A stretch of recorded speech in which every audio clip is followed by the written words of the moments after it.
మహిళల రక్షణ కోసం ప్రభుత్వాలు ఎన్నో చట్టాలను తీసుకొస్తూ కఠినమైనటువంటి చట్టాలని మన భారతదేశ స్వాతంత్రం వచ్చిన తర్వాత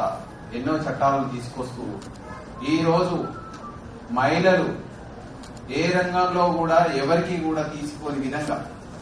అన్ని రంగాల్లో ముందంజలోకి శాస్త్ర సాంకేతిక రంగమే కాదు రాజకీయ రంగం ప్రతి రంగంలో కూడా వాళ్ళ యొక్క విలువైన సేవలతోటి ఉజ్వలంగా రాణిస్తున్నటువంటి శుభ సందర్భం ఇది. అయినప్పటికీ ఇంకా కొన్ని సెక్టార్లలో పనిచేసేటువంటి విభాగాలలో ఎక్కడైనా ఏ చిన్న వాళ్ళకు చిన్న ఇబ్బందులు కలిగినా లింగ వివక్ష చూపినా మనకు రాజ్యాంగమే మనకు అవకాశం కల్పించింది. ఆర్టికల్ 14 కానీ 15 కానీ 16 కానీ చూస్తే ఏ రంగంలో కూడా లింగం పేరు మీద చెప్పి జెండర్ పేరు మీద చెప్పి ఎట్టి పరిస్థితిలోనూ